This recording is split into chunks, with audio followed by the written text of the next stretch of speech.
DWRB News FM 103.9, ang himpilang magbibigay ng mga impormasyon sa larangan ng edukasyon, kalusugan, pangsakahan, kapaligiran, musika, natatanging kaalaman, at mga pinakahuli at sariwang balita sa loob at labas ng bansa. DWRB News FM, ang himpilang ikaw ang una. Ikaw ang una. Mayor, magandang hapon po. Marami pong salamat sa inyong pagkakataon, no? At binigyan niyo po kami ng pagkakataon kayo makausap. At unang-una po, Mayor, yung issue po kaugnay dun po sa flood control. Yung issue po ng problema sa quarrying.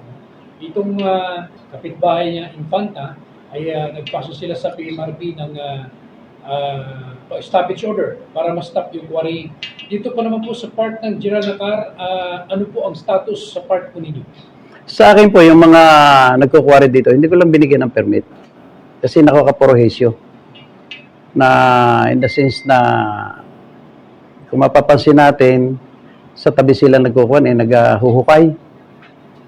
Lumalabas yung mga sheet pile.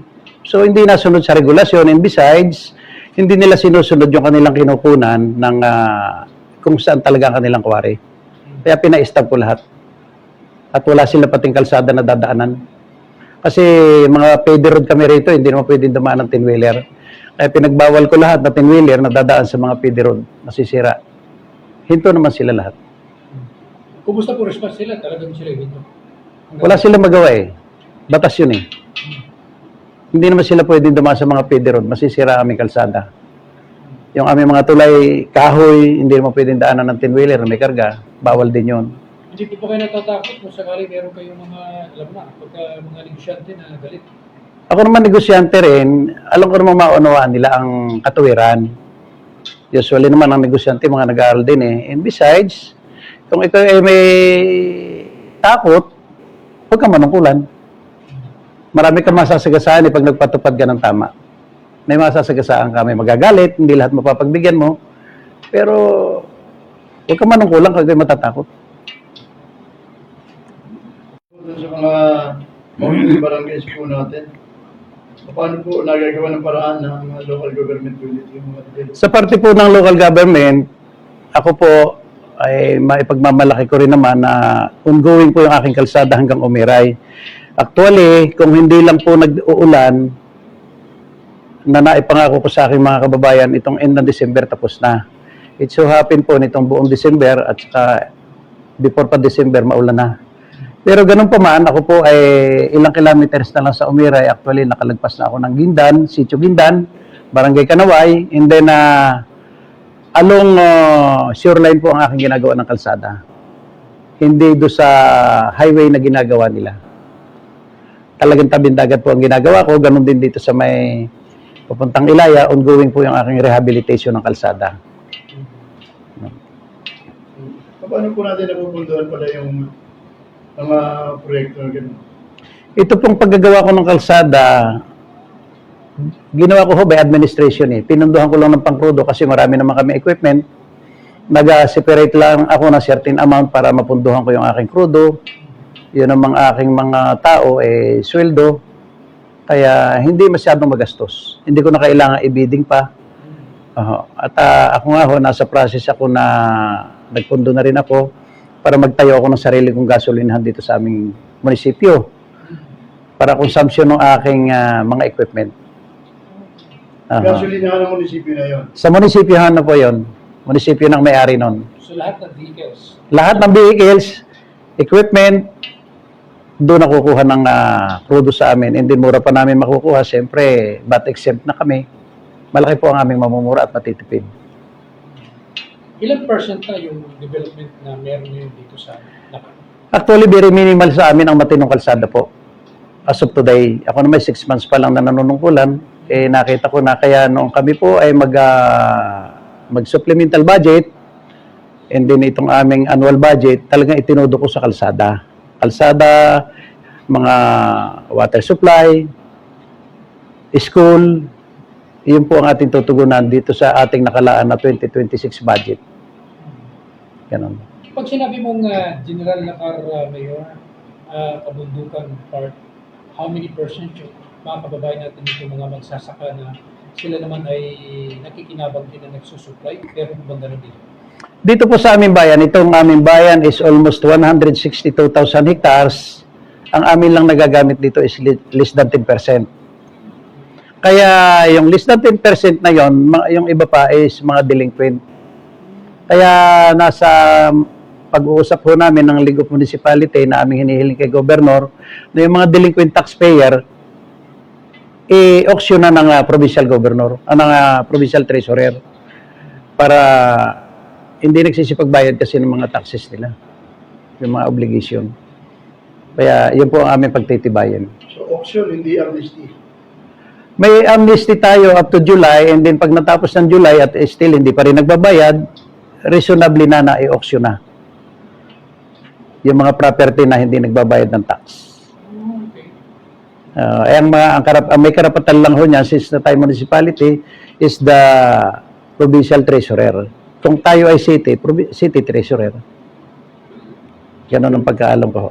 Yung mga ganun po ba, Mayor, hindi na kailangan yung mga ordinansa bago, kasi alam ko sa ibang lugar, sa mga lungsod, no? Pag nag-explore sila ng mga lupa, ay kailangan mayroong ordinansang suporta mula doon sa munisipyo o kaya sa City Hall. Opo, tama naman po yun. Lalapatan natin ng mga kaukulang dokumento. At hindi naman natin na pwedeng i-auction yan nang hindi nasa tamang proseso. Yun po ang ating gagawin. Itatama natin. Pero tuloy-tuloy yung panawagan po ninyo. Tuloy-tuloy po yun. At yung amnesty natin is up to July. Yung pagbabayad nga ho namin ng kahit sa mga business tax, amin pa pong nag-usap na kami ng aking treasurer, extend natin. Kasi yung ating terrain, baka hindi makaya, hindi mahit nila yung deadline. So, may plano po kami at sa pag-uusap na namin na yung aming mga tao dito sa munisipyo, ilalabas para doon sa mga pagbabayad ng buwis. Amin na pong nai-announce yan sa Barabarangay kung kailan kami darating para kumpleto po yung darating natin sa Barabarangay para maningil ng mga buwis para hindi mahirapan yung ating mga kababayan. Pero sa education program natin, yung in-implement natin sa edukasyon. Sa education program po natin, nung pag-upo pa lang po natin, palibasa kaibigan natin yung chairman at ang presidente ng NTUCI, nakapaglagay po tayo ng scholar dyan sa college na 511. Tuloy-tuloy na po yun. 14,500 per student. Yung iba naman na hindi umaabot doon na tuition. Suma total, lahat po ng taga-general na college na nag-aaral sa NQCI, pinabayaran po ng ating gobyerno. Walang pili yun. Wala kaming maintaining grade. Basta po sila nag-enroll, not necessarily mag-apply dito o makausap namin, hindi ho kailangan. Mag-enroll lang sila sa NQCI, may understanding na kami na lahat yun ay babayaran ko. Kung sila man ay nag-down payment doon, bawiin nila yung kanilang idinag kasi i-refund nila kasi binayaran ko sila. Basta taga-nakar. Basta taga-nakar. Walang endorsement. Walang endorsement po. Mag-enroll na lang sila direkto. Hassle pa yun eh. Zero balance. Zero balance. Walang palakasan. Walang palakasan po provided na huwag kang magbabagsak kahit isang subject. Patatanggal kita. At ito pong susunod na semester, isa sa requirement ko, bawat estudyante kailangan magturo sa kanilang komunidad. Kung saan sila na inuumuwing barangay, magturo sila sa mga eskwela na elementary, turuan nilang bumasa at sumulat. Kailangan makomply nila yung aming gagawing guidelines na number of hours na makapagturo sila sa kanilang community para makatulong naman. Yun ang kanilang parang pinaka-ganti doon sa tulong na ginagawa ng gobyerno sa kanila. Mayor, doon sa senior citizens benefits, ano po yung enjoy ng ating mga senior citizen ngayon?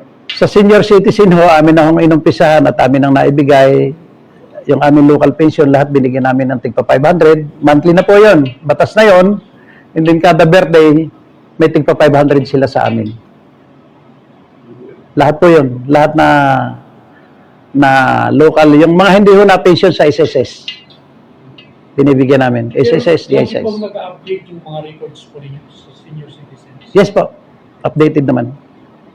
Updated naman. Pero yung pong batayan pala ng listahan sa OSCA, halimbawa, sabi, Kasi ang binabanggit, dapat may mga tayo muna para madagdagan ng kung makasama sa listahan. Hindi naman po ako naniniwala doon. Hindi naman ako naniniwala doon. Dito sa amin, may bilang kami ng senior citizen namin, siguro hindi lang na-perfect ang execution, pero wala namang batas pong ganun. Kaya nasa local government na rin, kung paano itatama. Baka may pagkukulang din ng local government, lalo yung USCA, section, o baka i-revisit natin at baka may mga pagkukulang din. Hindi naman po pwedeng lagi nating isisi sa national. Wala namang ganoon. Ginawa ng matatalinong tao eh. Pero para sa inyo, dito sa inyo sa local, pare-revisit nyo yung... Yes po, nasa process kami na nire-revisit namin. And then itong susunod nga po, nabigyan na namin yung aming senior citizen, yung aking BHW, binigyan ko na ng tig 2,000 monthly. Continuous na po yung batas na yon. Yung aking mga BNS, nutrition, nabigyan ko na rin ng tig 2,000 monthly. Regardless kung anong length of service nila. Yung aking daycare worker, binigyan ko ng tig 4,000 monthly. Batas na rin po yun. And then next week, bibigyan namin yung aming tanod at saka yung aming PWD. Binigyan ko rin po yan monthly. Yan. Kumusta meron ang public safety dito sa bayan po nito? Kami po ako po nagtayo ng isang section na yung dating task force. Ginawa po namin na Public Order and Safety Office. Ngayon, akin lang pong ipapasok sa Monday. Patitibayin namin yung aming yung power ng aking Public and Safety Officer. And besides, i-revisit namin yung mga ordinances kung kailangan i-upgrade, magkaroon ng amendment para doon sa mga penalties para ma-serve namin ng maayos yung magiging tungkulin ng mga Public Order and Safety Officer namin. Katulad po yung mga may nagsisipag-alaga ng baboy. Ilang notices na po binibigay ng aming sanitary inspector, hindi pa rin nagko-comply. So ngayon po, sa tulong po ng ating mga safety officers, mag-i-issue na lang sila ng mag-i-issue ng mga citation ticket na meron tayo dito sa ating bayan. And then after several issuance ng citation ticket at hindi nag-comply, hindi nagbayad, iakit na natin sa husgado. Okay. Mhm. So next, hakbang yan, exist and disorder na. Kung ano pong ipag-utos ng husgado, Ah, but definitely kailangan magbayad sila ng penalties nila. how many? How much? Yun po ang aming pinag-aaralan ngayon, yung mga ordinances na yun, mga local ordinances na kailangan ay ma-revisit namin para ma-amend yung kailangan i-amend. Baka naman ay maliit lang. Definitely maliit pa kasi parang yung yung ordinances namin ay parang 2004 o something ganun.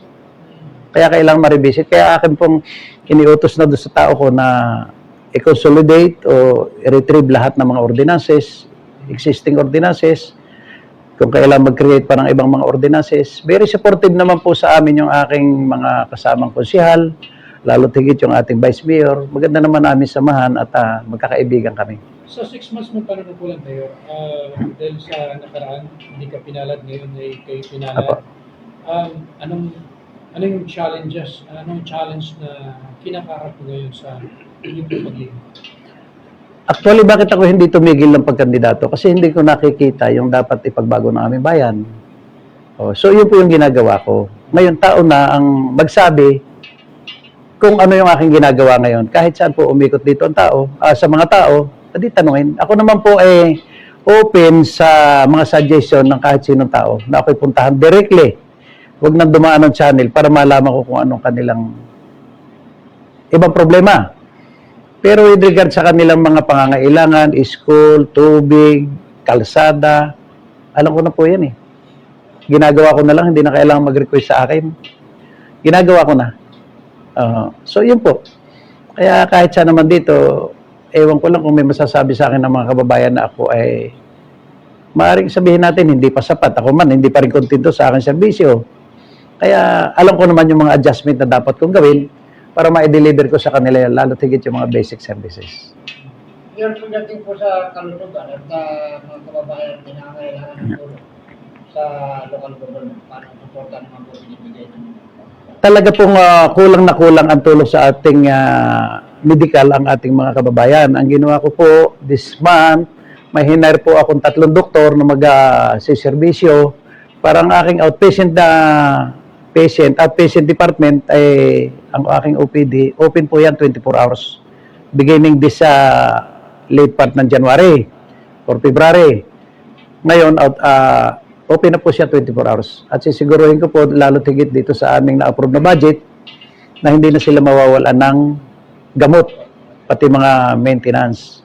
Ganon din po, i-revisit ko rin yung ating batas sa mga aso. Sa mga aso, mga stray dogs. Ang binabala ko po dyan, namin napapagkwentuhanan, i-regulate yung pag-aalaga ng aso. And then, kung ano hong aming mapagkasunduan ng council, at kami na may nag-uusap bago namin isalang, kung ang mapagkasunduan ay 2 aso, in excess of 2 dogs na alagaan mo, magbabayad ka na. Okay. And besides, lalagyan namin ng dugtag ang aso. Ang laman ng dugtag is kung ayan ay vaccinated, may tag siya. Kung wala. Kung wala, wala yung tag na yun. Walang tag. Oo. Ayun. Provided by the LGU. LGU. Imamasid namin yung campaign dyan. Kasi, malaki rin po ang million din ang aming ginagastos dyan. So, kaysa mag-supply kami ng ganun karaming gamot, much better na i-prevent namin na huwag mangyari yung mga ganun. Kasi kadalasan, pag may nakakagat na aso, dinidinay na yung aso. Ngayon, kung may dugtag yan, madaling ma-identify kung kanino. Sa ganitong pamamaraan po ba, Mayor, mas mamalesen natin yung problem na encounter ng ating bawat barangay? Sa tingin ko po, kasi pinakikinggan ko rin naman lahat ng barangay. At ang maganda nga ho nito, although ang aking konsyal, ako ay kumandidato, ang tumama lang sa aking konsyal ay isa. Ang nakakatuwa naman po, lahat kaibigan ko. Lahat sila nagpupunta rito, kung ano yung mga executive agenda ko, kung nasa departamento nila, kung nasa committee nila, sila na mismo nagpapasok. Nakakatuwa ho. Magagaling. In fairness to sa aking mga konsyal at saka lalo tigit sa ating vice mayor. Very cooperative. Yun na lang, Mayor, siguro. Ano yung pangunahin, pinagkakitaan ng naka? Kami po, pagsasaka, paghahayupan, yan, isda, yan po ang aming mga pinagkakakitaan. Walang iba namang po pwede rito, kaya yun ang dapat palakasin namin. Kaya ako'y natutuwa at binigyan naman ako ng NIA ng project para magawa yung aming irigasyon. Okay. Panawagan niyo po, Mayor, sa inyo po mga kababayan. May hirit ako sa Calvin Ay, sa sorry. Calvin. Update lang, Mayor, dun sa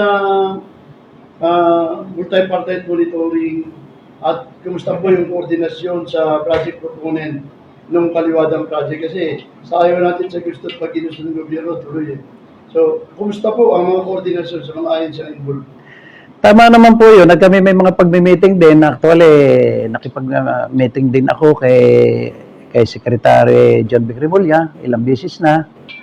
Di may mga instruction din po. Basta sa kanya naman yung tama lang. Pakikipag-meeting ko rin po kay Administrator Bobby Cleopas. At sa katunayan nga po, ako binigyan dito ng project na water system worth 200 million na water system iyon ng 9 barangays. Kaya very supportive naman din po sila. Ako naman po kung ano ang tinatakda ng batas, doon lang po ako, basta legal. Pagdating po dun sa mga IPs na apektado po ng proyekto, basta naman. Sila naman po ay may mga program talagang ginawa dyan at coordinated naman sila sa mga ahensya. Sa tingin ko naman po natutugunan. At sa katunayan, may representative dito sila, yung ating IPMR, meron din sa probinsya. At sana sa hanay nila ma-resolve. Of course, hindi natin mape-perfect, pero lahat yan ay maayos naman ho yan. At ako naman ay very willing na makipag-coordinate sa kanila. Actually, bibigyan ko nga sila ng opisina rito kung sino italaga nila para madali yung koordinasyon. Lalo tigit sa development nila. Yung home purpose, nasabihan ko na isang araw na kami ay may 36 na pamayanan. Sana yun ang ikutin nyo. Para mawala yung ating issue na minsan may nabibigyan kayo na may mga kaya. Ikutin mo yung 36 na pamayanan. Sabi ko, huwag niyong papuntahin sa isang lugar yung mga IPs. Dahil hindi nila kakayanin, wala silang pamasahe. Pangkain nga hirap. Ako ay suggest, puntahan nyo sila sa kanilang pamayanan. Kung yung 36 na pamayanan, puntahan nyo. At yung mga yan ay hindi umaalis doon. So, yun po ang instruction ko sa kanila. Panawagan na lang. Mayor, panawagan niyo po sa mga kababayan. Ang panawagan ko po sa aking mga kababayan, mga taga-Nakarin, at tayo po'y magtulong-tulong sa ikagaganda, ikatatahimik ng ating bayan. Kung may mga problema po, lumapit po kayo sa akin direkta. Yung inyong mga problema, lalo tigiti sa kalsada, yun po naman ay nasasaksihan ninyo, pinipilit kong tugunan, kaya lang dala ng tag-ulan na nadaan, talagang aminado ako, sumasama ang kalsada. Pero alam nyo naman na yan ay natutugunan ko kaagad at pinapupunta ko yung aking mga equipment. Ngayon, sa iba pong problema, ipaalam nyo lang po sa akin at iparating nyo kung ano yung problema at sa abot ng ating pong makakaya ay ating pong gagampanan yung iniatas sa atin. Mayor, maraming salamat po sa inyo. DWRB News FM 103.9 ang himpilang magbibigay ng mga impormasyon sa larangan ng edukasyon, kalusugan, pangsakahan, kapaligiran, musika, natatanging kaalaman at mga pinakahuli at sariwang balita sa loob at labas ng bansa. DWRB News FM ang himpilang ikaw ang una. Ikaw ang una. DWRB News FM 103.9 ang himpilang